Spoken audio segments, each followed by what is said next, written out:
Hello दोस्तों, नमस्ते। आप सभी कैसे हैं? आप सभी का मेरे इस छोटे से यूट्यूब चैनल सागर ऑफिशियल में बहुत बहुत स्वागत है। तो इस वीडियो में हम देखेंगे कि अपेयरिंग वाले क्या करें, ठीक है। और फिर क्या कहता है, रजिस्ट्रेशन कैसे करें C U E T P G B के लिए। स्पेशली बी एड भी है इसमें, मेनली तो हम बी एड के लिए, लेकिन C U E T P G में हम लोग रजिस्ट्रेशन कैसे करेंगे, क्या क्या डॉक्यूमेंट्स लगेगा। सिक्स सेमेस्टर वाले जो अभी अपेयरिंग है, जो अभी जिनका अभी एग्ज़ाम हो रहा होगा, या फिर बहुत लोगों का एग्ज़ाम्स नहीं हुआ होगा, बहुत लोगों का तो एडमिट कार्ड भी नहीं आया होगा, तो ये सिक्स सेमेस्टर वाले कैसे मार्क्स अपलोड करेंगे ये देखेंगे, ठीक है। तो अपेयरिंग वाले क्या करें, पहला क्वेश्चन है कि अपेयरिंग वाली क्या करें। तो डोंट वरी, आपको डरना नहीं है। आपको नॉर्मली क्या करना है कि आपको रजिस्ट्रेशन करके फॉर्म फिल कर देना है, ठीक है। फॉर्म फिल करने के बाद आपको टेंशन फ्री होना है, और आपको क्या करना है, सिक्स सेमेस्टर का एग्ज़ाम देना है, ठीक है। सिक्स सेमेस्टर का एग्ज़ाम देने के बाद जब तक रिज़ल्ट आ जाता है, अगर एडमिशन पीजी में होने के बाद भी अगर आपका रिज़ल्ट नहीं आता है तो कोई बात नहीं, यहाँ पे अंडरटेकिंग लिख करके आप क्या कर सकते हैं, अप्रोक्स 2-3 मंथ टाइम आपको मिल जाता है, ठीक है। तो घबराने वाली बात नहीं है, आप केवल अपियरिंग या अपियर्ड में डाल करके ऑप्शन आप छोड़ देंगे, ठीक है। चलिए, सेकंड पॉइंट है रजिस्ट्रेशन कैसे करें। रजिस्ट्रेशन करने के लिए आपको क्या करना है, ये सर्च करना है CUET PG 2026, और आपको डायरेक्ट इस exams.nta.nic.in common university entrance test PG NTA पे जाना है, और इसे क्या कर लेना है, आपको क्लिक करना है, ठीक है।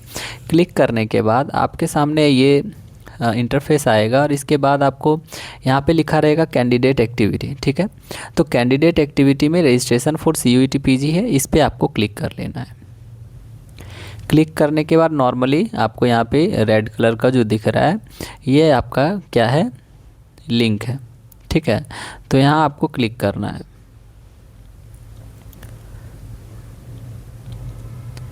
क्लिक करने के बाद यहाँ पे दो ऑप्शन है। पहला है आप इसमें इन्फॉर्मेशन बुलेटिन आप कर सकते हैं डाउनलोड इन्फॉर्मेशन पढ़ने के लिए, बट छोड़िए इन्फॉर्मेशन के लिए, अब तो बहुत सारी इन्फॉर्मेशन आपको मिल चुकी होगी। दूसरा है न्यू रजिस्ट्रेशन, और तीसरा है आपका जिन्होंने रजिस्ट्रेशन कर चुका है वो इसके लिए है, लॉगिन करने के लिए, ठीक है। लेकिन आपको सीखना है रजिस्ट्रेशन कैसे करें, ठीक है।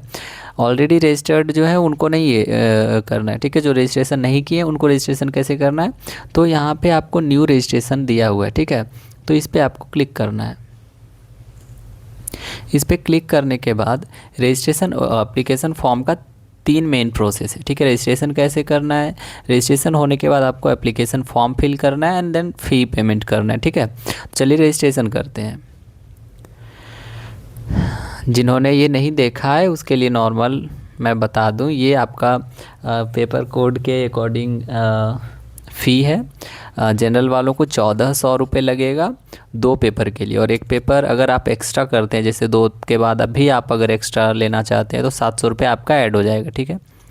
फिर जनरल EWS और फिर OBC NCL वालों के लिए 1200 है, और 600 रुपये एक्स्ट्रा ऐड होने पे, और SC ST वालों को 1100 है, और एक्स्ट्रा 600 ऐड हो जाएगा यदि आप एक्स्ट्रा पेपर का एग्ज़ाम देना चाहते हैं। तो PWD के लिए 1000 रुपये है, और एक्स्ट्रा 600 रुपये इनका भी ऐड हो जाएगा। आउटसाइड इंडिया वालों का छोड़िए 7000 है, 3500 रुपये एक पेपर ऐड होने पे। चलिए, इसके बाद क्या करना है, ऐसा इंटरफेस आएगा तो आपको डायरेक्ट नीचे जाना है, और यहाँ पे आपको जस्ट टिक कर लेना है। टिक करने के बाद क्लिक कर लेना है प्रोसीड के लिए, ठीक है।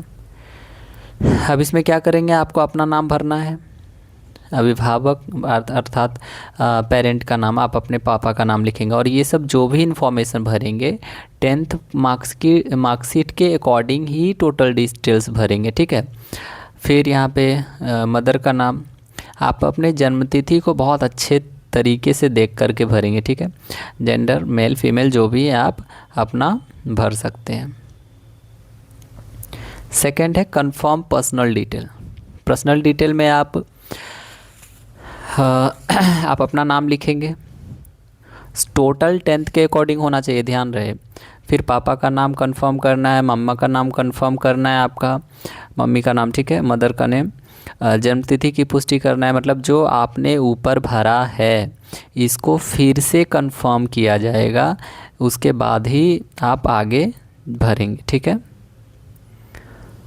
प्रेजेंट एड्रेस, जैसे कि कोई बच्चे घर से दूसरे जगह तैयारी करने के लिए जाते हैं तो प्रेजेंट एड्रेस आपको वहाँ का देना है, नियरेस्ट एरिया में ही आपका सेंटर पड़ेगा। ये क्यों पूछा जाता है, क्योंकि ये आपको सेंटर के लिए ज़्यादा सहूलियत होता है, ठीक है। आप अपना हाउस नंबर भरेंगे, जैसे किसी का 00154 है, ठीक है। सब लोकेलिटी, जैसे नॉर्मली किसी का चौक है तो चौक लिख लीजिए, कोई भी चौक। लोकेलिटी, आपके आसपास कोई फेमस एरिया है तो उसका दे सकते हैं। कंट्री में क्या डालेंगे, कंट्री में यहाँ आपको चूज कर लेना है इंडिया, ठीक है। उसके बाद आपका राज्य, जैसे बिहार वाले हैं तो बिहार, असम, असम वाले भरेंगे, ठीक है। डिस्ट्रिक्ट भरना है, डिस्ट्रिक्ट चूज कर लेना है, स्टेट के अकॉर्डिंग डिस्ट्रिक्ट आपका आ जाएगा। फिर पिन कोड भर लेना है, फिर आगे आपका प्रोसीड कर देना है, ठीक है। इलेक्ट्रॉनिक संचार पता, अर्थात इसमें आपको ईमेल और मोबाइल नंबर कंफर्म करा लेना है। इसके लिए आपको ज़्यादा उतना घबराने की ज़रूरत नहीं है, ईमेल नंबर डालना है, कंफर्म ईमेल एड्रेस करना है। इसमें ईमेल नंबर आप डालेंगे और कंफर्म ईमेल एड्रेस डालेंगे, ठीक है। मोबाइल नंबर और कंफर्म मोबाइल नंबर, यहाँ पे 91 हो जाएगा, ठीक है, इंडिया का है तो। अल्टरनेटिव में ये ऑप्शनल है, आप भर भी सकते हैं, नहीं भी भर सकते हैं, ये चलेगा, ठीक है, ये ऑप्शनल है, नहीं भी भरेंगे तो भी चलेगा। परमानेंट एड्रेस, जहाँ पे आपका घर है, आप जो परमानेंट रह रहे हैं मम्मी पापा का, ठीक है, तो वहाँ पे उसके अकॉर्डिंग आप ये एड्रेस फिल कर देंगे, ठीक है।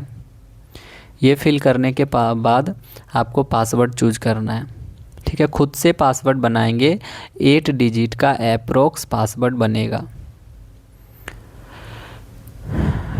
और एक क्वेश्चंस आपसे पूछेगा, ताकि आप बाद में कैसे क्या कहता है पासवर्ड को रीसेट कर सकते हैं अगर भूल जाते हैं, तो इसके लिए एक प्राइमरी क्वेश्चन पूछा जाता है। तो आप बेसिकली आपका प्राइमरी स्कूल पहला क्या है वो दे सकते हैं, आपका डेट ऑफ बर्थ भी दे सकते हैं, ठीक है, बर्थ प्लेस क्या है उसका भी दे सकते हैं, ठीक है, और आंसर यहाँ दे देंगे। और फिर ये कैप्चा फिल करेंगे इसमें और सबमिट कर देंगे, तब आपको जा कर के पासवर्ड आपका मिल गया। और रजिस्ट्रेशन, अर्थात आपको लास्ट में एक एप्लीकेशन नंबर मिलेगा, उस एप्लीकेशन नंबर को आपको ध्यान से रखना है, और पासवर्ड जो आपने बनाया है वो पासवर्ड ध्यान से रखना है, ठीक है। चलिए, ये हो गया कंप्लीट आपका।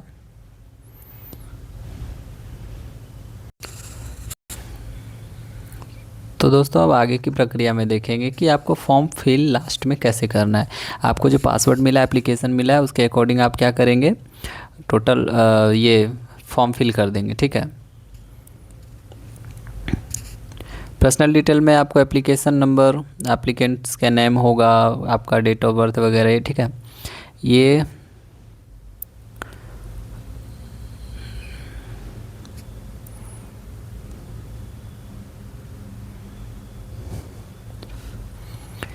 अब लास्ट इसमें ये पर्सनल डिटेल में आप अपना अकॉर्डिंग, आपके अकॉर्डिंग जो भी डिटेल्स है आप अपना डिटेल्स डालेंगे पर्सनल डिटेल्स में, ठीक है। अब जो है देख लीजिए कि क्वालिफ़िकेशन डिटेल्स में भी आपसे पूछा जाता है, ठीक है। तो क्वालिफ़िकेशन डिटेल में क्या डालेंगे, 10th तो आपका पास होगा तो पास डालेंगे, year pass of, passing of year, जो भी परसेंटेज बना है वो आप अपना डाल देंगे, कौन सा बोर्ड है, कौन सा स्कूल है, ठीक है, ये अपना देख लेंगे। कौन सा डिवीज़न से आपने पास किया है, कौन कौन सा सब्जेक्ट है, 10th का रजिस्ट्रेशन नंबर क्या है, या फिर रोल नंबर, रजिस्ट्रेशन नंबर की जगह आप अपना 10th का रोल नंबर डाल सकते हैं। फिर क्लास 12th का भी सेम है, पास हैं, कब पास हुए हैं, पासिंग ईयर, फिर परसेंटेज क्या बना है, स्कूल का नाम, कौन सा बोर्ड था। फिर क्लास 12th में सब्जेक्ट कॉम्बिनेशन पूछता है, तो सब्जेक्ट कॉम्बिनेशन मीन्स जितने भी सब्जेक्ट 5 होंगे आपके, वो 5 मेनली तो 5 ही होते हैं, 5 सब्जेक्ट आप लिख देंगे, ठीक है। डिवीज़न क्या था, फर्स्ट है तो फर्स्ट लिखेंगे, जो है आप वो लिखेंगे, ठीक है। फिर उस 12th का रोल नंबर लिख देंगे। फिर ग्रेजुएशन का डिटेल्स आपसे पूछेगा, तो इसमें ही लोग ज़्यादातर कंफ्यूज हो जाते हैं। ठीक है, कंफ्यूज नहीं होना है आपको, इसमें अपीयरिंग वाले ऑप्शन में डालना है। ठीक है, अपीयरिंग, तो ये आपका इसमें 2025 आ रहा है, लेकिन आप में क्या आएगा 2026 आएगा। ठीक है, तो इसमें आपको घबराने वाली बात नहीं है, अपीयरिंग ईयर में आपका क्या आएगा 2026 आएगा, तो नहीं घबराना है। कहाँ से इसमें कुछ ऑप्शंस होंगे यूनिवर्सिटी का, अगर इस यूनिवर्सिटी से आप नहीं है तो आप अदर ऑप्शन डाल देंगे और उस यूनिवर्सिटी का आप नाम लिख देंगे। ठीक है, सब्जेक्ट कॉम्बिनेशन पूछता है, तो आपका जो ऑनर्स पेपर है जो आपने 3 साल पढ़ा है वो एक नाम आप लिखेंगे, और अप्रोक्स जो 2 साल सब्जेक्ट आपने पढ़ा है वो आप ऐड कर देंगे। जैसे मेरा ज्योग्राफी ऑनर्स था, ठीक है, तो मैंने ज्योग्राफी लिखा था और मैंने 2 साल पॉलिटिकल साइंस पढ़ा है, तो मैंने ज्योग्राफी और पॉलिटिकल साइंस को ऐड किया। ठीक है,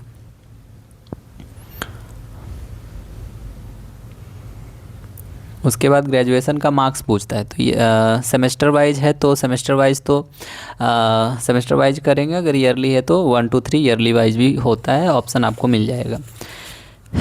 फर्स्ट सेमेस्टर में कितने मार्क्स आपने टोटल में कितने परसेंट आया है, जैसे 100 में से आपका कितना परसेंट आया है, यहाँ पे टोटल डालेंगे और कितना आपने ऑब्टेन किया है, तो यहाँ पे खुद ये आ जाएगा। ठीक है, उसके अकॉर्डिंग 5 तक का आपको फिल करना है। अपेयरिंग वाले, अगर जिनका रिजल्ट आ चुका है वो 6 सेमेस्टर तक भरेंगे। ठीक है, जो अपेयरिंग है वो 5 तक ही भरेंगे।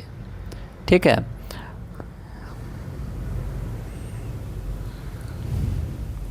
और आपको मैं बता दूं कि इसके लिए मेनली क्या क्या करना है कि बेसिकली आपको क्या क्या चाहिए है ना, 10th का मार्कशीट आपको चाहिए होगा, सिग्नेचर चाहिए होगा,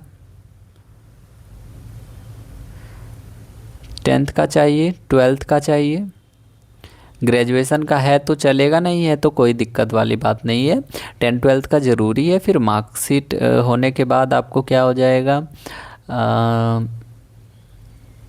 सिग्नेचर आपका सिग्नेचर, फिर फ़ोटो चाहिए। ठीक है, ये अपलोड करेंगे तो आपका एप्लीकेशन फॉर्म फिल हो जाएगा। एंड देन आपको क्या करना है, फ़ी पे करना है और आपका एप्लीकेशन फॉर्म कंप्लीट है। एंड देन आपको क्या करना है, उसका प्रिंट करवा लेना है और रख लेना है। तो 6 सेमेस्टर वाले आपको ज़्यादा परेशान होने की ज़रूरत नहीं है, इतना ही करना है। ठीक है, थैंक यू सो मच। अगर कुछ मिस्टेक हुआ है क्योंकि मैंने ये 2025 के अकॉर्डिंग बताया है, तो आप लोग प्लीज़ माफ़ कीजिएगा। ठीक है, चलिए, थैंक यू।